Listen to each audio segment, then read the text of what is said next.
in our life in this world. We are very busy. Our time, our attention are consumed by the everyday realities of life. And the everyday reality for us, most Sundays during the summer, is that people are on vacation, that not many are in the church, that we take a break from the things of God. And yet the Lord continues to work despite our weariness, our weakness, our distraction. The Lord is working salvation, whether we see it or not. And we are shown an example of this in this feast that we celebrate today.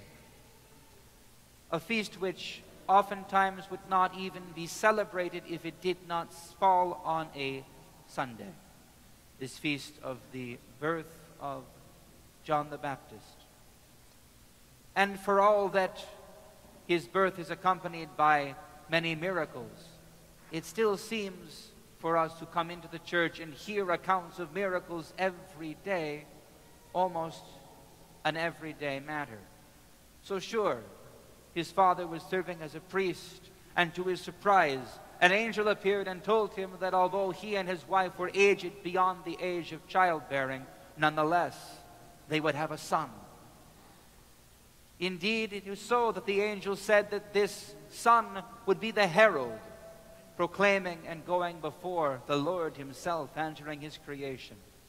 It is true that the father was struck dumb and could not speak until his son was born, and he wrote in obedience to the word of the Lord, his name is John. Not his own name, not a family name, a new name for the forerunner. And it is true that his father then prophesied, rejoicing at the coming of the Lord. But there is more, hidden in the seams of the account, hidden in plain sight. For we skip a portion of the gospel. We skip over what happens first with Zacharias in the temple and what comes next when a virgin is encountered in the village of Nazareth and is told that she too will bear a son, but he will be the Most High.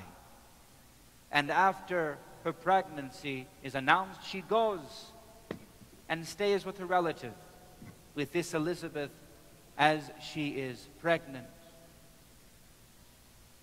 And she stays for 3 months, it says, and goes home. And the chronology is this.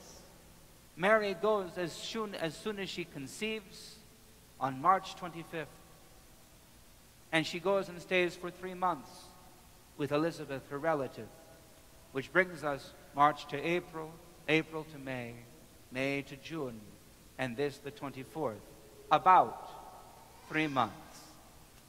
So present, hearing the words of Zacharias, seeing the birth of the forerunner, is indeed Panagia. And after the birth is concluded, she goes home to finish her pregnancy, to make her own slow way to Bethlehem, to December, to the nativity of the Lord. Hidden in plain sight, Christ is present in this story. Hidden in plain sight, the Lord is working salvation. And even this summer, even in our tedium, in our busyness, in our distraction, the Lord is present, urging us to hear, to see, calling the scales to fall from our eyes so we can comprehend his active presence then and now, consecrating, sanctifying, and healing this broken creation.